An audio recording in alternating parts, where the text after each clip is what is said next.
Oke, selamat datang lagi teman-teman di Cinescape. Kita masuk ke episode ke 10 10. ya. 10. Udah, you lost count again. I was counting again. Hari ini kebetulan lagi di depan gua ada my usual suspect, my partner in crime, my alien boss yang gue jebak di hari ini untuk ngobrol-ngobrol. Why? Yes. Why? Because I have so many dumb questions, dude. And you think me coming from another planet is gonna be able to answer it?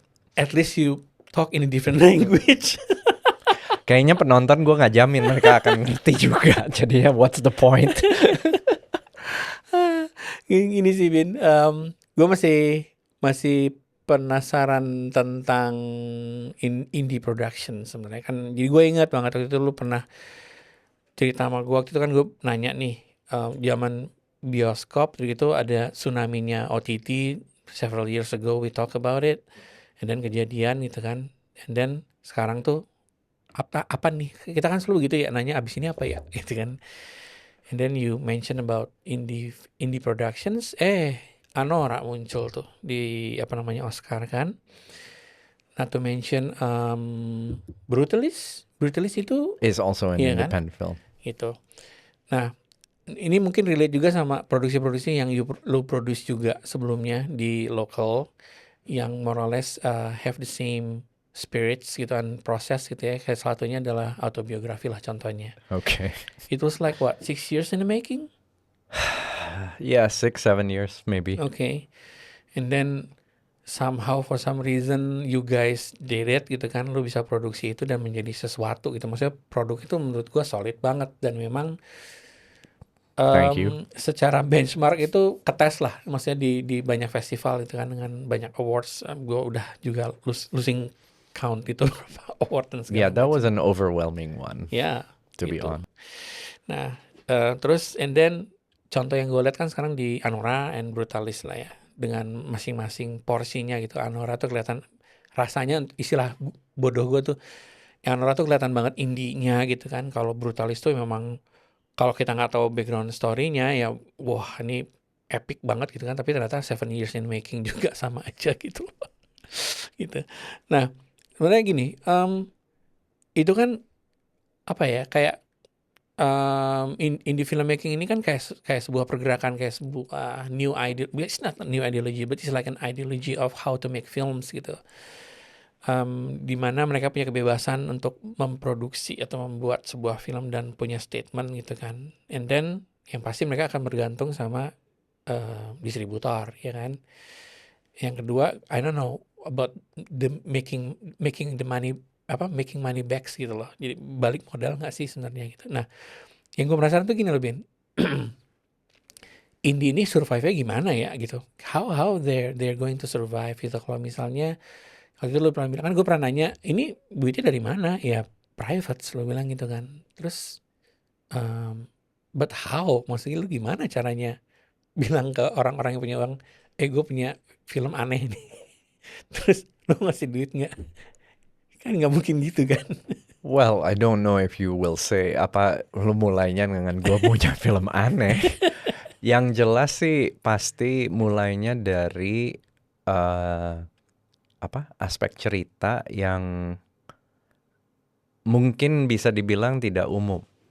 Oke. Ya, and dari situlah journey-nya kita mau bercerita tentang hal yang dari sisi tentang hal yang biasanya nggak diangkat, ama dari sisi pandangan yang tidak terduga. That's what usually makes the film unique, Yeah. right? Yeah, I consider myself very lucky. Yeah. To be able to, I'm gonna say help. I don't say produce, but I will say help. Oke. Membantu banyak filmmaker yang punya ide yang cukup, yang it's very fascinating to me. Kalau enggak ya gue nggak mungkin back it up juga kan. Yeah. It's not as easy as I go look out for these films. They come to me for some reason. Maybe they think I'm crazy. Tapi I'm crazy enough to believe in the film. Nah, terusnya bantuin mereka sampai tuntas. Iya. Oke. Nah, dan gue ngeliatnya gini, kalau gue ngeliatnya, ya itu memang you crazy enough to trust gitu kan. Like bunch of kids yang datang punya konsep and you think this is like really good idea. Tapi yang gue suka dari proses berpikirnya lu itu adalah you always try to find something else yang bisa di achieve in terms of producing gitu. Kayak misalnya cerita mobil bekas gitu by Ismail Basbet and the Gangs gitu kan. So that was a crazy one. Yeah, I mean the way you design the workflow, man, it was crazy. I think belum pernah ada yang jalanin seperti itu gitu. And then yang gue ingat dulu Pendekar Tongkat Mas pertama kali kita membawa that little barang kecil ke Parat itu buat time code Oh, sync. the time code sync. Yeah. Itu kan yang Iva pas makan siang udah bisa lihat footage-nya gitu sambil udah ada suaranya dan segala macam ya kan. And so on gitu sampai yang even yang untuk gue yang unik tuh di autobiografi itu jadi kan gue nggak ngikutin dari awal kan, jadi pas gue nggak tahu di tengah-tengah itu gitu kan, jadi yang orang soundnya dari Prancis, Sound designer, sound mixer. ya sound mixer dari Prancis, editor dari Filipina, DOP dari Polandia. Yeah. God damn it gitu kan. Well, I mean, we have to the lead producer was Ebe kan. And Ebe berhasil menstrukturkan project itu dengan kerjasama 7 negara, including us, right? Ya jelas ada grant yang kita bisa take advantage of, script development, post-production, production grant, dan lain-lain. Belum ada juga private investment kan, jelasnya. Dan jalur-jalur itu yang membuka kesempatan untuk bisa bikin projectnya. Okay. Right? Take it to Asian Film Market in Busan atau the Huber Balls Script Development Fund gitu. Itu cara-cara gimana untuk make the project more interesting dan terdengar di lingkungan festival kayak lingkungan produksi, teman-teman. Sometimes projectnya saking menariknya mendapat coverage dari media and media industry. So something like Variety, Hollywood Reporter, Deadline, dan lain-lain. Gitu. That creates momentum. Right. And it helps spotlight the project. Yeah. I mean, kalau gue inget banget tuh, kita benernya aku sama Ebe lagi persiapan untuk Science of Fictions, untuk Angginun.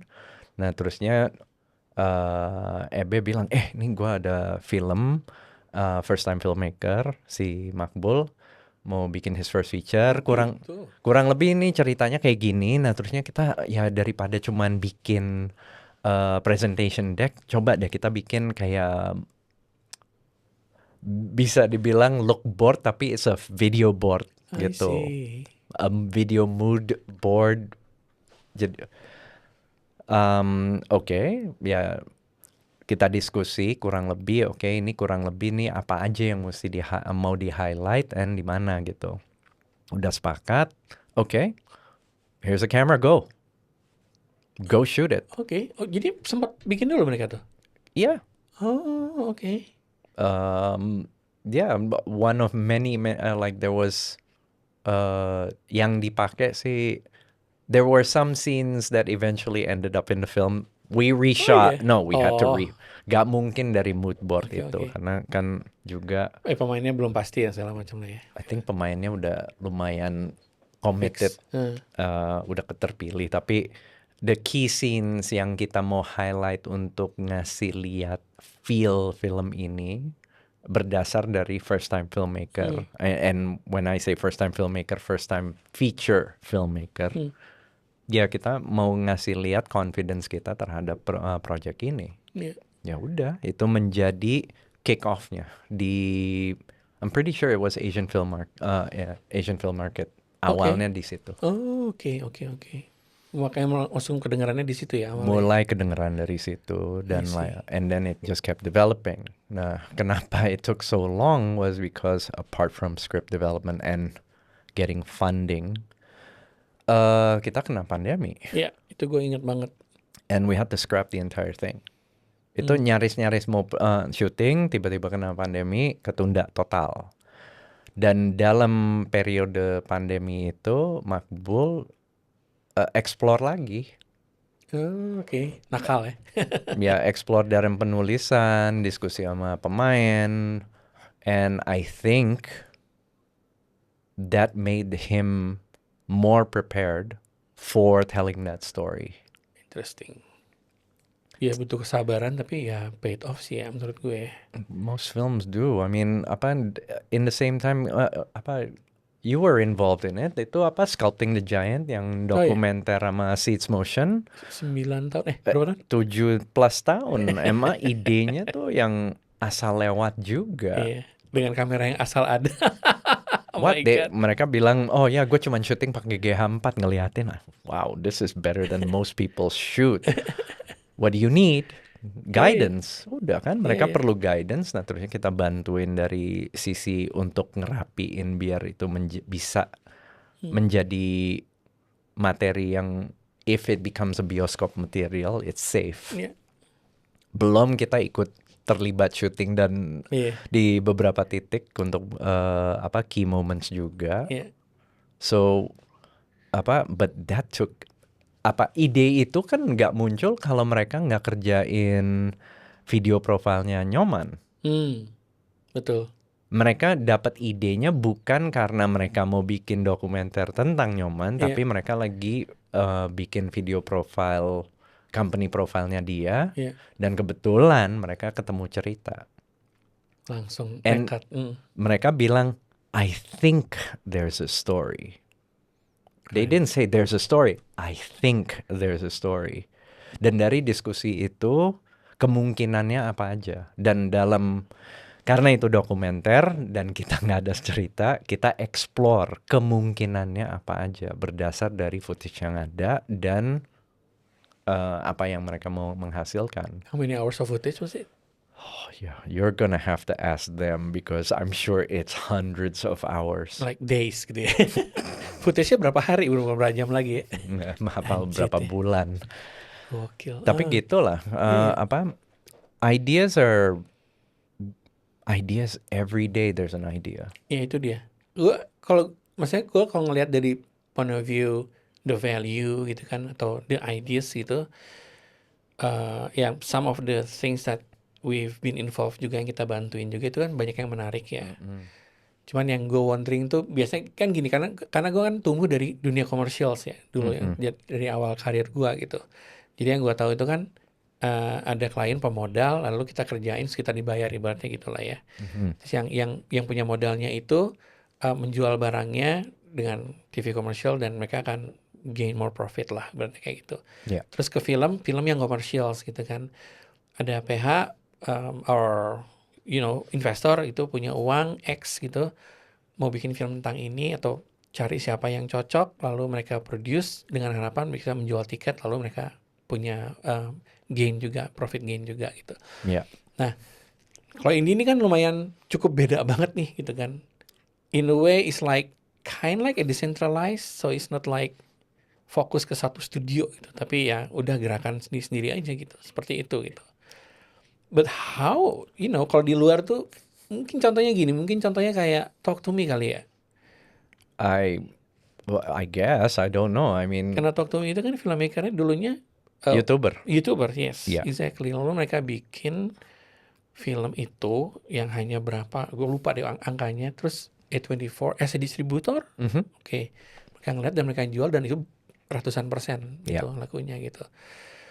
Maksudnya haruskah seperti itu gitu untuk maksudnya gini ya, untuk kalau gue sih lebih ke arah gini yang tadi kata-kata gue kan, gimana caranya gue bisa meyakinkan yang punya uang, gue mau bikin film aneh tapi lu pasti untung. Okay.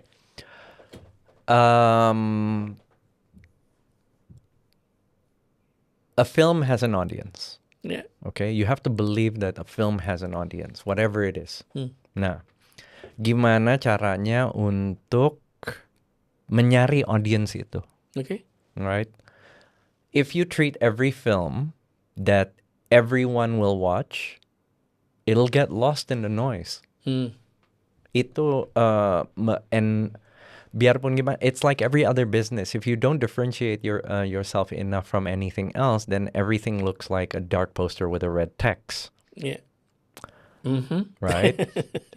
Yes, I'm making fun of it. Oke. Tapi biarpun gimana, ya apa bedanya? You know, I haven't made a horror story. Ya. And it's not that I don't like it. I don't know what story I would tell that would contribute to that genre. Gitu.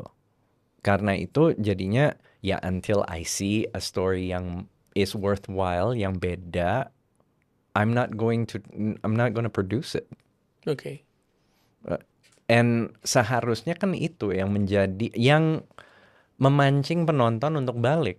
Ya. Right? How many times have we seen a Godzilla movie?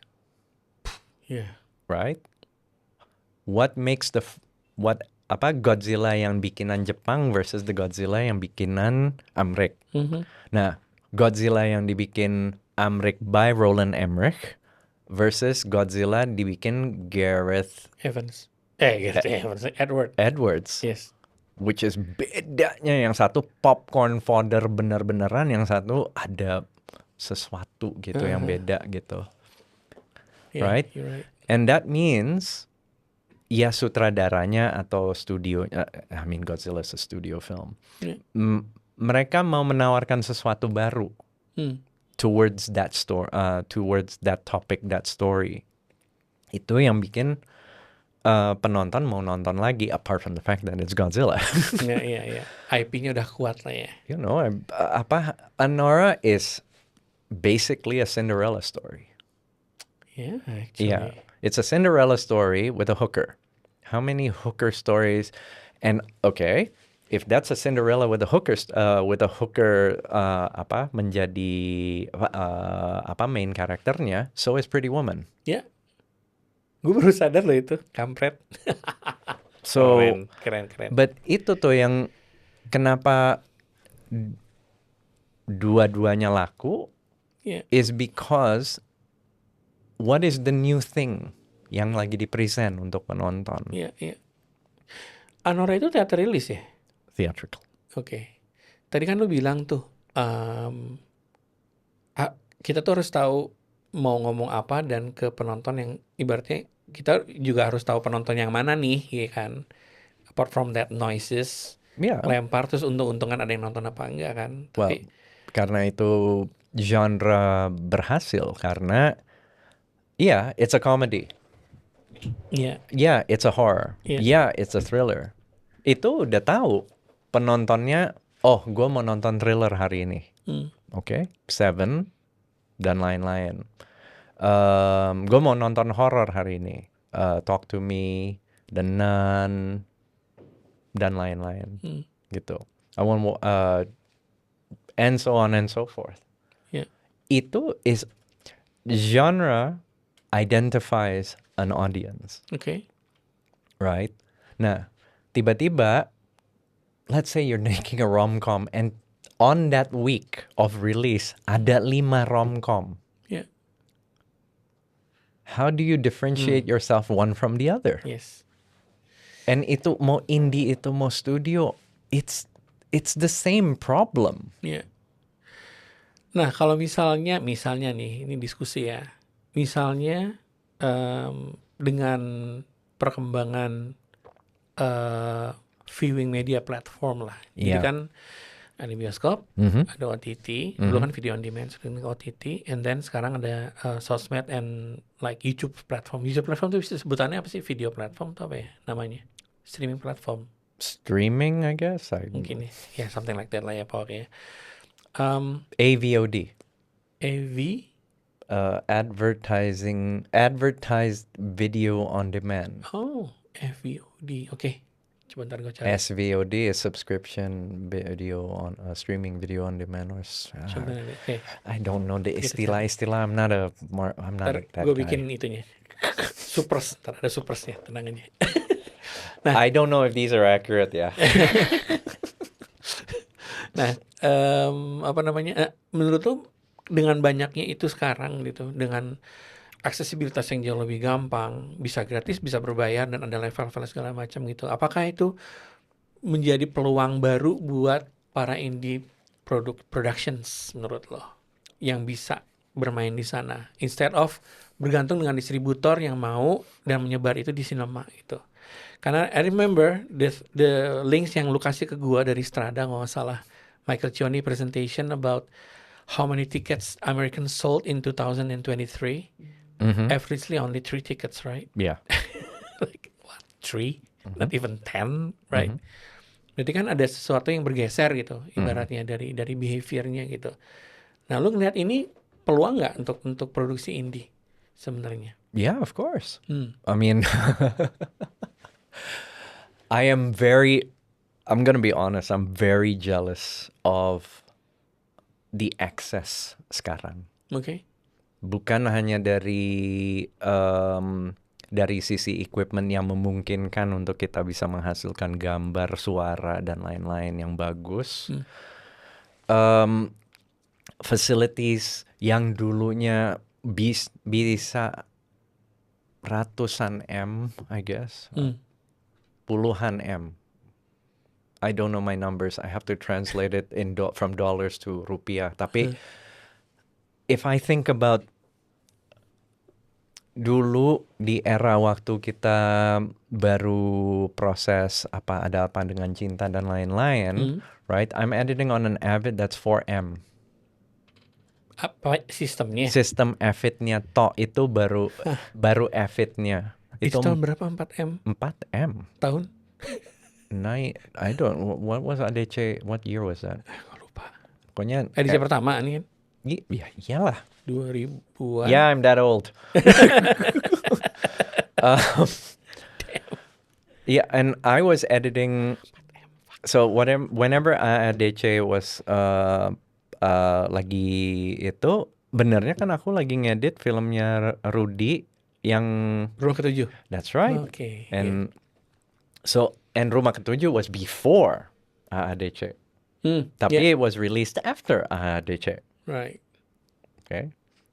I don't know the strategy behind that, so I don't want to, you have to talk to Mira about that, but that's how it happened. I was editing on Avid. Avid is a $400,000 machine. Dan itu baru Avid-nya. Belum deck dari Sony yang puluhan ribu. Harus pakai deck itu juga. Medianya masuk ke komputernya gimana? Lu udah keenakan kena file ya. Bangke. God damn, man. That's right. We had to digitize from tape. That tape went through itu ngelewatin post house untuk telesin. Dan lain-lain, which match to ini itu. Oh god, don't get me started. Sekarang shoot, it's uploaded to the cloud, it's bisa di-download di laptop, orang di negara lain bisa cross-check if you took the wrong take. And you just edit it in CapCut. Yeah, which is a free app. Yes. You go from $400,000 to free. Yes. Kita dulu berdarah banget untuk demi bisa menghasilkan. Look at my film. Menarik ya. So, yeah, of course. Ada peluang. Is that the word? Peluang? Peluang. Yeah. Opportunity. Yeah. Abundant of opportunity. saking banyaknya, how do you make people see you? Nah, itu juga yang gue tanya sama lu sebenarnya. What is it? It's like lu selalu bilang, right? Kalau kita apa butir what? Butiran debu. There you go. Iya bener. Yang How do you make it muncul gitu? So again, the ideas, And marketing. pertama it has to be menarik. Cukup menarik untuk people to want to watch it. Nah, terusnya, and then eventually it will have an audience. Iya. Tapi differentiation is key. Menarik nih. Yeah. YouTube itu nggak restricted dengan durasi juga ya masalahnya? There is no restriction. Bebas banget ya? Please, ada podcast yang 4 jam. Anjir, oke. Well, I think Joe Rogan's average podcast is like 3+ hours. Dan itu ya pasti if you watch his channel ada yang the clips version, ada yang shorts version. Yeah. Ya, cuplikan-cuplikan biar kamu, oh right, I think I want to watch that topic interview sama whoever. Iya. Iya, bisa banget ya. Ibaratnya gini, balik lagi tadi ke konsep decentralized menurut gue gitu dengan prinsipal indie tadi gitu. Kalau misalnya let's say at the moment belum punya accessibility to distributor lah misalnya. Ini let's say international distributor atau mungkin lokal gitu kan. Itu satu belum punya. Terus modal nggak besar gitu kan. Tapi yet you have like really good idea to make one gitu. Sebenarnya ibaratnya kan kasarnya nih segampang ya udah lu pasang di platform YouTube aja dulu gitu. Ibaratnya gitu biar orang ngeliat gitu kan. Yeah. So it's really doable ya to do that. Yeah. And sering-sering tuh kita terlalu okay. So I'm gonna go back to this accessibility thing, right? Mainan kita banyaknya bukan main, right? I mean, kita di titik di mana software kita klik subject di dalam software itu, and itu udah basically automatic rotoscoping. Yeah. Right? You prompt AI to make you a background sci-fi. Yeah. Right? With matching your lighting. Yes. Saking pinternya. Right? You have a sci-fi film. Yeah, langsung. Just like that, right? You don't even need a green screen. Really you click on the actor, Yeah. it keys it out, and then you type in, I need a moving background of a spaceship. I think I can try with these shots in 5 seconds, for 5 seconds. Okay, we'll see. Okay. Oxygen. Anyways. Iya, anjir. Bener. Nah, okay, it might look cheesy. Yeah, mungkin it doesn't have the finesse of, of Endgame where nggak fair dong. You're on one click roto with AI versus 3,000 orang that's working on one shot where Thanos snaps. Yeah. Kayaknya jomplang nih. Yes. Right? Tapi does the story muncul?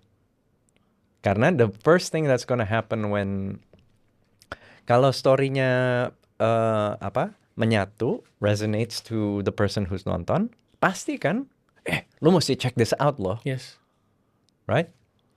And it's what makes that different from waktu kita ke bioskop, tidak ada sosmed dan lain-lain, kita nonton bioskop, I don't know, Terminator 2, let's say, kita keluar, oh my God, I just saw Terminator 2, you gotta watch it. Yeah.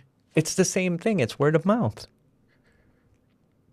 Bedanya yang satu ada counter yang benar-benar absolut karena it's computers. So you see berapa puluh ribu penonton or jutaan penonton versus mungkin gosip berdasar word of mouth. Kayaknya sekian juta penonton. Nah itu yang sebenarnya gue suka sekarang tuh itu, Bin, menurut gue that kind of transparency. Which is again, gue berkali-kali karena gue lagi seneng banget nih apa sih istilah ini, decentralized gitu ya.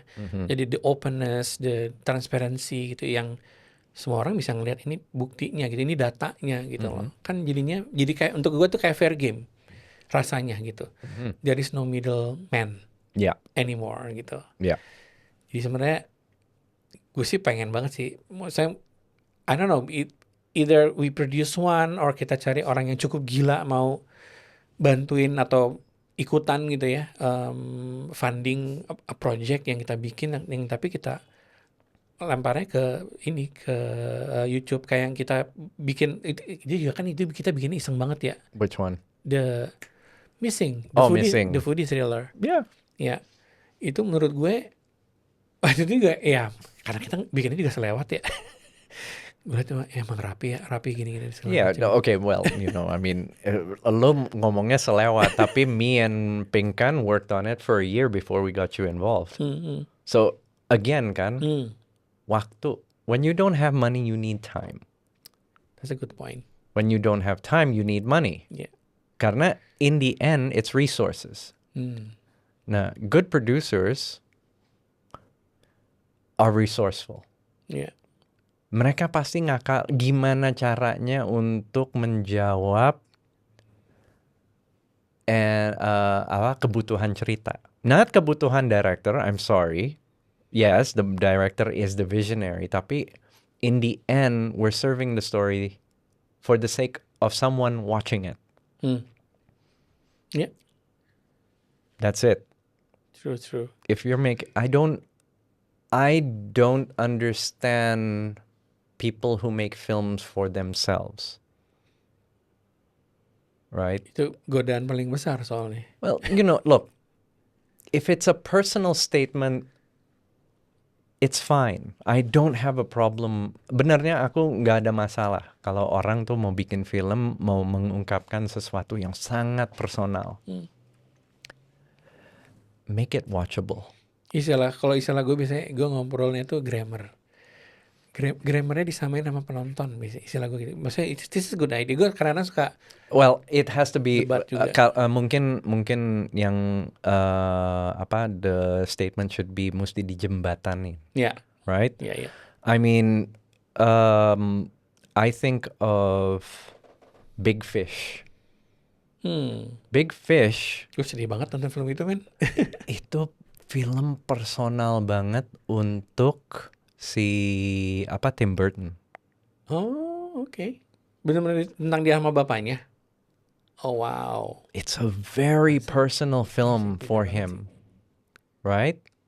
Tapi when you watch it, you understand philosophically what it's trying to say. Yeah. And karena itu bisa transcend the message is universal. Kita kebawa. Iya. Dan itu tuh yang penting, bukan I want it to be I want to represent my dad as a symbol of apa dan lain-lain, right? The biggest hurdle of every artist is to translate what's in their head into something that other people see. Yeah. Some people see it, some people don't. Aku sih balik ke painting, abstract painting. Yeah. I don't have the brain capacity. Oh yeah, it's violent, it's this, it's that. Yeah. I'm like, it's paint. It's orange. There's a stripe. Ada gue tuh. I don't understand. Someone educate me, please. Ada gue pernah ngeliat kok. Jadi ada art pelukis nih. Jadi agak out of topic sedikit, cuman agak relate. Dia itu meracik warna sendiri menjadi warna orange. Pokoknya istilahnya ini racikannya dari zero. Gue nggak ngerti dia pakai apalah. Oil painting, and then he paint the canvas all with orange, right? Yeah. Judulnya Orange. Yeah. Terus gue nggak nonton pameran tuh waktu di UK waktu itu. Yang nonton tuh teman gue. Dia nonton sama profesornya. Profesornya ngeliat nih, terus dia nangis profesornya. Like, it's so beautiful gitu kan. Teman gue gini, it's orange. Well, it could be worse. It could be that pajangan that has the block and then the caption on the side says air. Iya, iya, iya, gue tahu itu. Yeah, you know that one, right? And I'm like,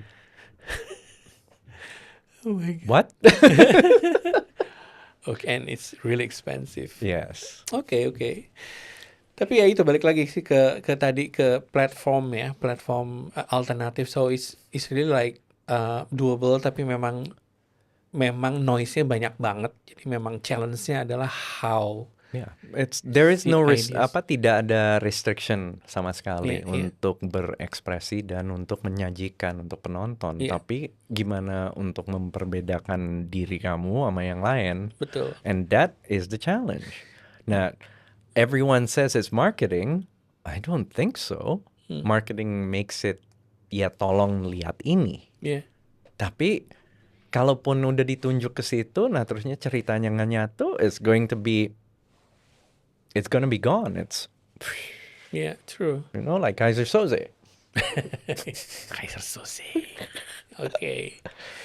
Ya, ya. Nah, ini relate lagi ke medium yang lebih hype lagi dan bahkan gue aja sekarang tuh masih gue masih butuh waktu gitu untuk bisa accept that and use it as a normal media gitu. Untuk gue TikTok tuh gue masih struggling ya.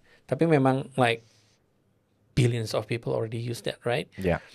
Dan memang perkembangannya adalah even sekarang like gue sebutnya nggak tahu, bukan TV series lah ya, TikTok series jadinya gitu, yang banyak diproduce oleh a company or personal dan segala macam, yang mereka bikin series tentang itu gitu dengan bentuk yang vertikal. Ini pernah gue bahas di episode 2 nggak episode pertama malah, tapi gue lupa lah. Anyway, nah yang gue cukup amazed gitu kemarin itu, nggak sengaja juga di timeline gue ngelihat ada dua orang, kayaknya cowok sama cowok, mereka punya company kecil banget yang baru dapat funding atau modal untuk memperbesar channelnya mereka gitu kan.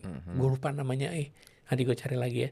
Pokoknya channelnya itu ada dua, gini nama cewek sama cowok, dan itu dua-duanya tentang cerita aja, tentang series gitu.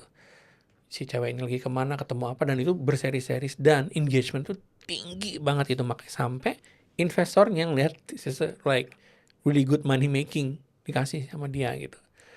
Tapi kan akhirnya jadi gini, gue ngelihatnya mungkin emang jangan-jangan the way we try to express ourselves yang dulu kita sebutnya adalah cinema gitu kan, atau film gitu, atau TV gitu kan, sekarang udah beda istilahnya gitu. Karena lu sekarang, maksudnya orang-orang ini bahkan bisa make that kind of statement gitu, dan bisa make money in the same time as well dengan format yang sama sekali nggak kepikiran sama kita dulunya gitu, which is adalah vertikal Okay. gitu. And then people can see the series, dan mereka yang mengontrol semua kan, mau mereka cepetin, pelanin, mau skip, mau all interaktif gitu dengan smartphone mereka gitu. Okay. Cuman itu untuk gue nggak tahu, what is your opinion? Karena untuk gue not against that, tapi gue masih yang try to process really hard gitu loh. Like will it be like this? Will it be expand to this, or even berubah total menjadi ke situ, atau gimana ya gitu? Okay. I'm going to be devil's advocate for a second. Okay. What if there is an opportunity for us to tell stories dengan format dan durasi yang beda? Okay. Yang nggak umum lah ya. It's beda. I'm going to say beda. Okay. Okay? Kita ngerti cinema as going to the bioskop and nonton antara 1,5 jam 2 jam. And 1,5 jam 2 jam is a format that the studios made because mereka bisa tayang 5 kali. Not because that's how long a film is. Yeah. Right? Kalau lu ngeliatin sejarah, kalau nggak salah, what was it? Birth of a Nation is like 4 hours.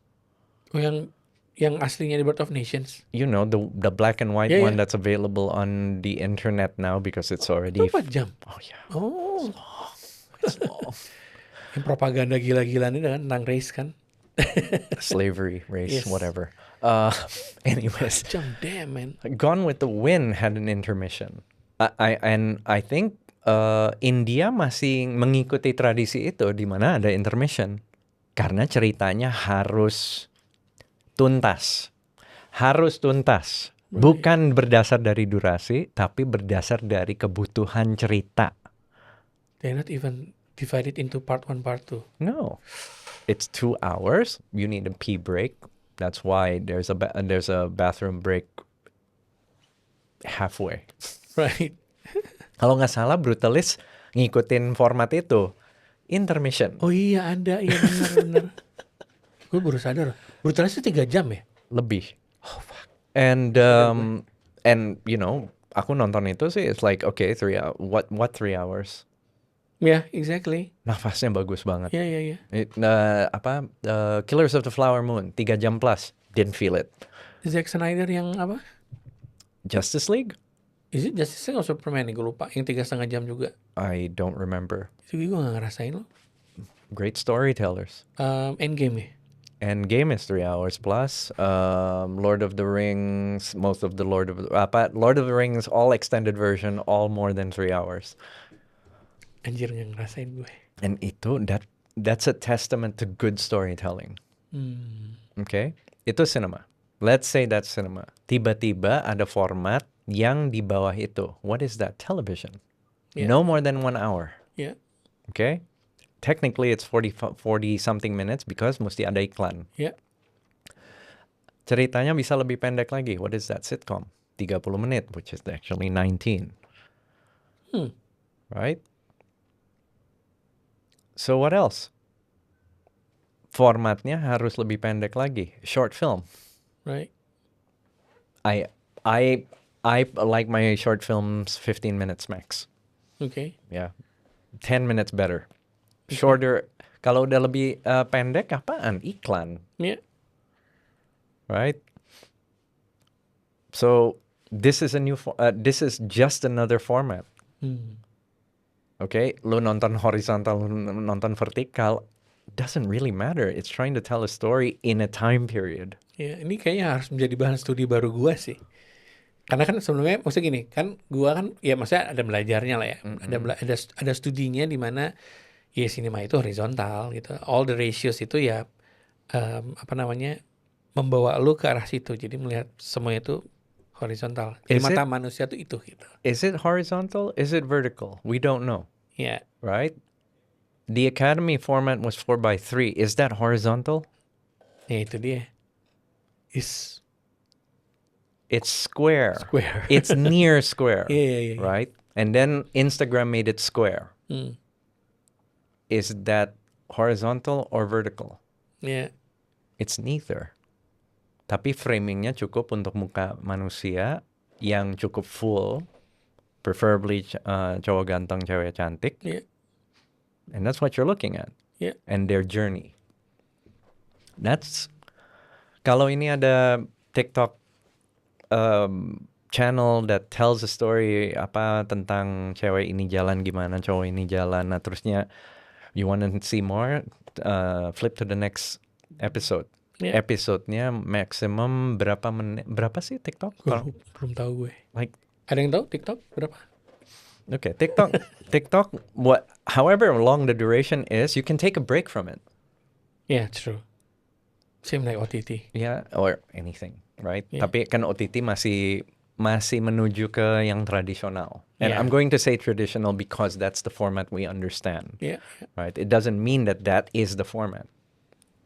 Itu tuh yang we're in that space right now, that there is a new format, there's a new way of storytelling, there are new but it's story. Yeah. Engagementnya berdasar dari story itu. Yeah. Sampai mereka keluarin produk. Yes. Which is very annoying, to be honest. Iya, menarik. Dan, nah, ini kan tadi gue baru ngobrolnya tuh baru dari sisi medianya, ya kan. sekarang gue juga mau bertanya sama lo, bukan dari sisi media, cuma dari sisi istilahnya apa ya? Mungkin background industrinya. I want to ask about the game industry. Oke, jadi kayak Last of Us deh. Gue tuh nggak berani main game lagi karena gue pernah cerita sama lu kan. Tiba-tiba gue menghabiskan waktu 27 jam nggak tidur gitu. Sadar-sadar udah besok paginya lagi gitu kan. And that's it, gue bungkus Xbox gue waktu itu kan. Karena gue begitu involve-nya banget di Splinter Cell tuh, gue inget banget tuh ceritanya. And then, nah, ternyata lu juga memang setelah gue kenal lu kan, lu juga gamers dan hardcore juga menurut gue gitu. Cuman you know how to split your time lah anyway.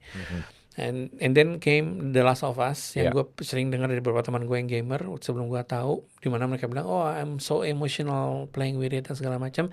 And then I saw the films, right? Filmnya juga yang gila emosional dan segala macam. Dan gue nanya sama lu kan, waktu lu main gamenya, ini nggak? Oh sama. Gue tegang-tegangnya, nangis-nangisnya segala macam karena I have to make a decisions, I have to be with her gitu ya, kayak gitu-gitu. Terus gue langsung mikir kan, gila men, ini storytelling kan gitu. Tapi lu lebih immerse gitu, lu lebih terlibat lagi gitu. Yeah. Nah, menurut lu ini bisa jadi kayak again alternatif how dulunya kita make films to share a statement or share a story with people, tapi sekarang kita ganti sekarang semuanya tuh ke industri game. Semua game yang aku suka ceritanya luar biasa. Itu kok maksudnya sama dengan kayak lo nonton film berarti rasanya, Impactnya iya. Oh well, or even better. yeah, Last of Us is the only one so far yang benar-benar tuh I would say aku ketonjok.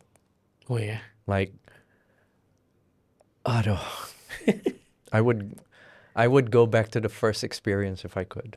Karena itu di prologue of The Last of Us sampai insiden yang critical incident itu. Yeah. I don't want to spoil it for people who haven't played the game. Itu waktu kejadian tuh aku gemeteran. I've never had a physical, emotional reaction to a video game. Gila ya. Ya, udah nangis terhadap insiden itu, di mana like did I make the wrong decision? Anjir. Gitu. Nah, terusnya I put down the controller and I couldn't play the game. For how long? 1 tahun lebih. Serius lo? Nggak lo mainin setahun itu Last of Us? Itu baru openingnya, gue lagi ngebayangin gue nanti gue di emosi gue tuh diapain nih selama satu game. Maksudnya gue nonton filmnya aja kan, nonton seriesnya waktu itu kan yang gue kacak-acak men. It's still very traditional storytelling in the series, right? And it's very good script writing, it's very good directing, it's very good acting. Tapi for you to interact with the story, that's a whole other level of ini. I mean, aku ngasih lihat itu kan Uncharted 2. Yeah. And itu ya kalau karena aku udah main Uncharted 2, nah terusnya nonton Mission Impossible 7, Dead Reckoning, I'm like, this looks familiar. Oh iya benar ya. This looks very familiar.